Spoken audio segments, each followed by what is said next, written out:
আওয়ামী লীগ যাওয়ার পরে রাস্তা রাস্তা ট্যাক্স, রিক্সা, সিএনজি, অটো রিক্সা, বাস, ট্রাক সব গাড়িগুলো থেকে স্টেশনে চাঁদাবাজি আগের মতো আসলে নেই, শুধু আসে না। কালকে একজন ফেসবুকে বললো আওয়ামী লীগের আমলে দিতাম ছাত্রলীগকে 500 টাকা, আর এখন ছাত্র দলকে কত দিতে হয়? 1000 টাকা। যে কারণে আওয়ামী লীগকে পলাতে বাধ্য হলো, সেই কারণ যদি সেই ঘটনা যদি তোমরা ঘটাও, তোমাদেরকেও পলাতে বাধ্য হতে হবে ইনশাআল্লাহ। এই দেশের মানুষ, ছাত্র সমাজ, কৃষক, শ্রমিক সমাজ তোমাদেরকে ক্ষমা করবে না, ক্ষমা করবে না। আমরা এখানে শুনতেছি মহাকালিত সিএনজি, ট্রাক, অটো রিক্সা থেকেও চাঁদাবাজি করা হচ্ছে। ওসিরাই আজকে এই সম্মেলন থেকে আমি টিএনও সাহেবকে, ওসি সাহেবকে আহ্বান জানাতে চাই, দাবি তুলতে চাই, মেহেরবানি করে এগুলো বন্ধ করুন। নিরীহ শ্রমিকের উপর জুলুম করা হচ্ছে, অত্যাচার করা হচ্ছে। ইউনূস সাহেব, এগুলো আপনার নাকের ডলার উপরে আপনি কিভাবে সহ্য করেন? এগুলো আপনার, এগুলো সব আপনার দায়িত্বে। মেহেরবানি করে নিশ্চয় এখানে আশেপাশে সরকারের বন্দালোক থাকতে থাকবে, মেহেরবানি করে কথা বলুন, ইউনূস সাহেবকে একটু পৌঁছান। আপনারা রাজি আছেন কি? এগুলো যদি এগুলো সমাধান না করে এদেশের কৃষক, শ্রমিক জনতা ঐক্যবদ্ধ হয়ে আপনার অফিস ঘেরাও করবে, এই চাঁদাবাজি বন্ধ করতে বাধ্য করবে ইনশাআল্লাহ। পারবেন আপনারা? আর বড় বড় ব্যবসায়ীদের থেকে চাঁদা চায়, আমি সাদা ব্যবসায়ীদের ঐক্যবদ্ধ হয়ে যে ব্যক্তি চাঁদা নিতে আসে তাকে ধরে উত্তম মধ্যম দিয়ে 8 মাংস ব্যাংকে পুলিশকে উপহার দেবেন। পারবেন ইনশাআল্লাহ? নাকি ভয় লাগে? ভয় করবেন না, ভয় করলে পারবেন না, চাঁদা দিতে হবে।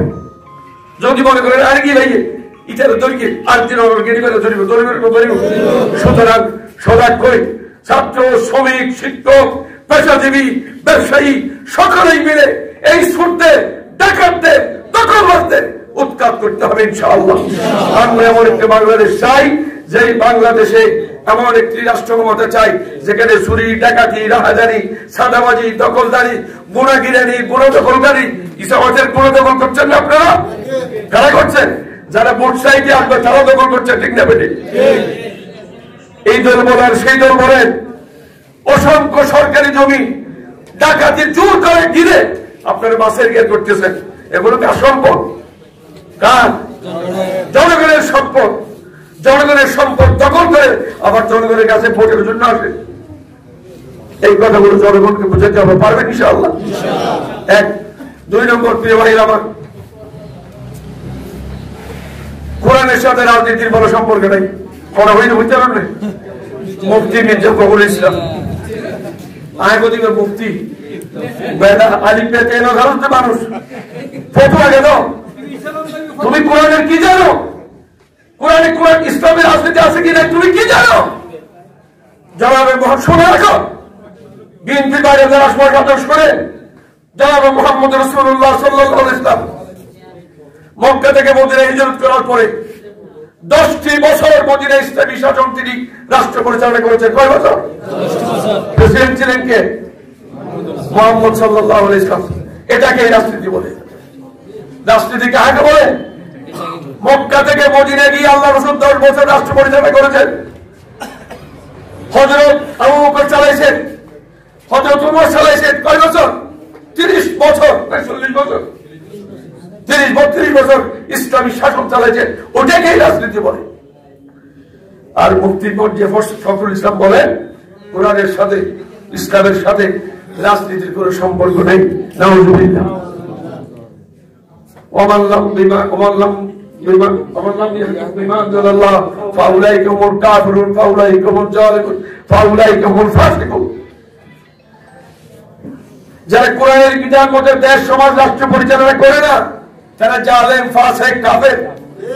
কে বলেছে? আল্লাহ। আরেকটা বলেছে ইম্মাকান্নাল্লাযিনা আল্লাহ আকামুস সালাত ওয়া আতুজ যাকাত ওয়া তা'মুরুনা বিল মা'রুফ ওয়া তানহাউনা আনিল মুনকার। আমি তোমাদের যাদেরকে রাষ্ট্রীয় ক্ষমতায় বসাবো, রাষ্ট্রীয় ক্ষমতায় বসাবো, তাদের 4টি কাজ।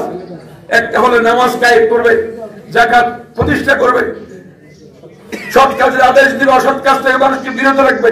এই কাজগুলো করতে হলে রাজনীতির দরকার, খেলাফতের দরকার, রাষ্ট্রীয় ক্ষমতার দরকার। এটাকেই বলে রাজনীতি। রাজনীতি কাকে বলে আপনি জানেন না। আবার ভর্তি হন ক্লাস 1 2 থেকে, মির্জা ফখরুল আবার ভর্তি হন ক্লাস 1 এ, তারপরে শিখবেন।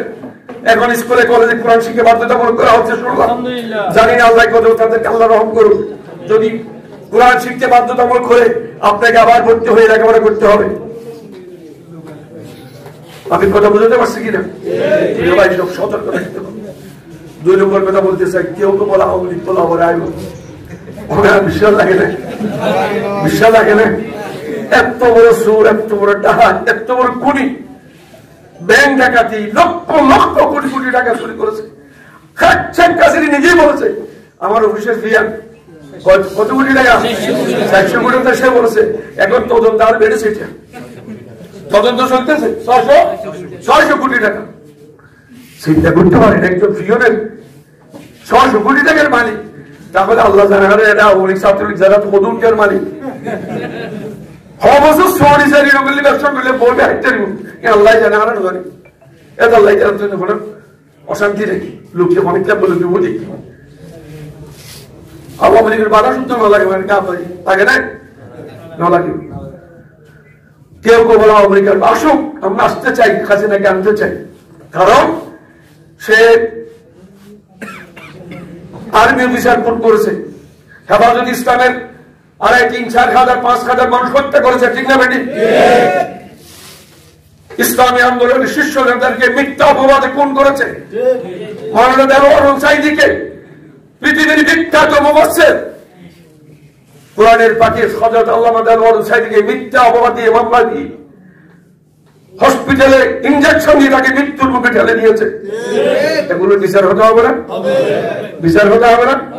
হাসিনা জানে ফলে তিনি বেড়াই গেছে তোর ভাগল না ফলে আইবি। আমাদের শাহ সুদিন বলে চট করে যেতে আইব, চট করে হেরাতরি ফট করে তৈরি ফটারে ডুবাদি এর তুলনায় কাশিমপুর কারাগারের মাঝে জেলের ফাঁসির মঞ্চে ঢুকা দিবে ইনশাআল্লাহ। একটা ব্যাংক রাখে নাই, সব ব্যাংকগুলো ডাকাতি করে কত কোটি টাকা দিয়েছে বাজার করেছে? 28 লক্ষ কোটি। চিন্তা করতে পারে এগুলো কার টাকা? জনগণের টাকা, আমার আপনার টাকা।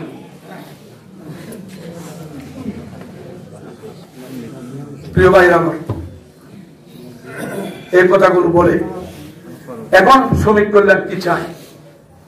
বাংলাদেশ শ্রমিক কল্যাণ ফেডারেশন চায় ওই একটি ইসলামী শ্রমনীতি বাস্তবায়ন আমাদের লক্ষ্য। ইসলামী শ্রমনীতি কি? যে পয়েন্টগুলো দিয়ে শ্রমিকদেরকে নির্যাতন করা হয়, অত্যাচার করা হয়, জুলুম করা হয়, টাকা দেওয়া হয় না,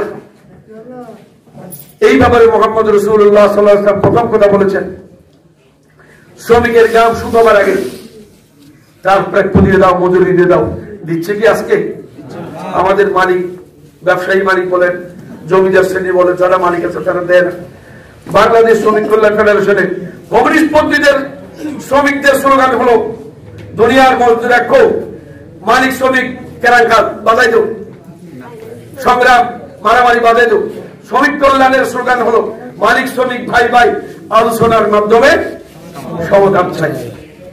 সুতরাং মালিক ভাইকে ভয় করার কোনো কারণ নাই। শ্রমিক কল্যাণ মনে আমাদের বিরুদ্ধে লাগবে না।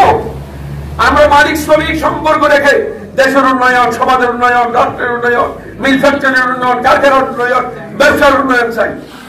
শ্রমিকরা যদি আন্তরিকভাবে কাজটা করে মালিকেরা লাভবান হবে? হবে না।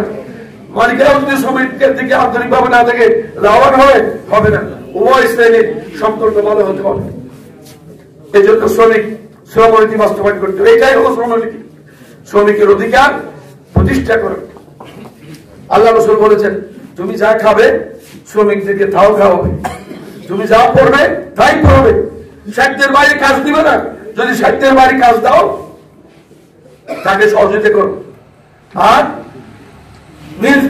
কারখানায় ফ্যাক্টরিতে মালিকের সাথে লভ্যাংশ তাদেরকে মজুরি ছাড়া 2 পয়সা 3 পয়সা শতকরা 5 টাকা 10 টাকা ওখান থেকে লভ্যাংশ বের করে দিয়ে শ্রমিকদেরকে উপহার দাও। এটাও শ্রমনীতি।